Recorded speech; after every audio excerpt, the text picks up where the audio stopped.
അങ്ങനെ 8 മണിയായപ്പോഴേക്കും നമ്മളുടെ സ്റ്റേയിലെത്തി. ഇത് നമ്മളുടെ തന്നെ ഒരു പ്രോപ്പർട്ടി ആട്ടോ, നമ്മൾ പ്രൊമോട്ട് ചെയ്യുന്ന പറവയുടെ ഭാഗമായിട്ട്. നല്ല സ്റ്റേ ആണ്. ഞാൻ ഒരിക്കലും വിചാരിച്ചില്ല ഇത്ര പെട്ടെന്ന് നമുക്ക് സ്റ്റേ ചെയ്യേണ്ടി വരുന്നു. ഇത് നല്ല ബാത്റൂമാണ് ഇവിടുത്തെ. New property, 5 ബെഡ്റൂമുള്ള. നമ്മൾ രാവിലെ കാണിക്കാം. നല്ല ക്ലീൻ ബാത്റൂം. ചില ബാത്റൂമൊക്കെ കണ്ടാൽ നമുക്ക് രാജസ്ഥാനിൽ പോയപ്പോൾ ബലം എന്ന് പറഞ്ഞൊരു ഹോട്ടലുണ്ട്. ഇപ്രാവശ്യമല്ല, ഇതിന് മുന്നത്തെ പ്രാവശ്യം ആദ്യമായിട്ട് രാജസ്ഥാനിൽ പോയപ്പോൾ.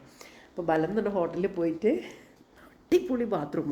അതായത് നമുക്കിങ്ങനെ ഒന്ന് കുളിക്കാൻ തോന്നും. അപ്പോൾ ഞാനൊക്കെ ഫുൾ എണ്ണയൊക്കെ തേച്ച് ഫുൾ കുളിയായിരുന്നു. അപ്പോൾ പ്രിയ ചേച്ചി ഉണ്ട്, സൈത്തേട്ടൻ്റെ വൈഫ്. അപ്പോൾ പ്രിയ ചേച്ചി ബാങ്കിലെ മാനേജറൊക്കെയാണ്. അപ്പോൾ പ്രിയ ചേച്ചി പറഞ്ഞു, ആ ബാത്റൂം കണ്ടിട്ട് കുളിക്കാൻ തോന്നിയിട്ട് ഇപ്പോഴാണെന്ന് വൃത്തിക്ക് കുളിച്ചത്. അതുപോലെ കുളിക്കാൻ തോന്നുന്നൊരു ബാത്റൂമായിരുന്നു. നല്ല ചൂടുവെള്ളത്തിൽ കുളിച്ചു. നല്ല റൈഡായിരുന്നു.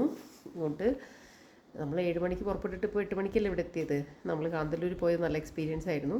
അവിടെ സ്റ്റേ ചെയ്യാൻ ഞാൻ നന്നായി. കാരണം അവിടെ നല്ല എക്സ്പെൻസീവാണ് സ്റ്റേ, പക്ഷേ നല്ല വൃത്തിയായിട്ട റൂമുകളുമാണെന്ന് വെച്ചാൽ അങ്ങനെയല്ല, ഒരു ആവറേജ് റൂംസാണ് അവിടെ ഉള്ളതൊക്കെ. അപ്പോൾ ഇതിപ്പോൾ നമുക്ക് നല്ലൊരു, അപ്പോൾ ഞങ്ങളും വെഡിങ് ആനിവേഴ്സറി ഒക്കെ അല്ലേ, അതുകൊണ്ട് ഒരു നല്ല റൂമിൽ സ്റ്റേ ചെയ്യാനുണ്ടായിരുന്നു. നമ്മൾ തന്നെ കൊടുക്കുന്ന പ്രോപ്പർട്ടി ഒന്നും നമുക്ക് അത്ര വലിയ പൈസ ഒന്നും ആവില്ല.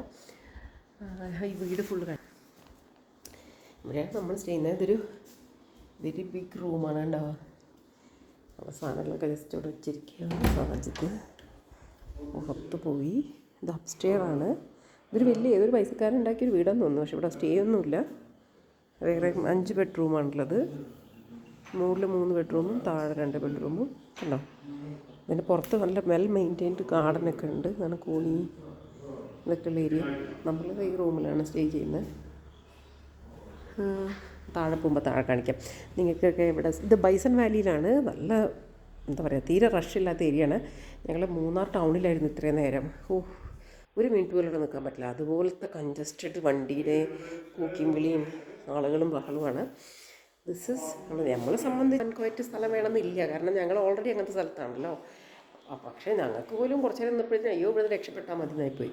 പിന്നെ സ്റ്റേക്കൊക്കെ നല്ല എക്സ്പെൻസീവാണ് ആ ഭാഗത്തൊക്കെ. നമ്മൾ സീസൺ അല്ലേ.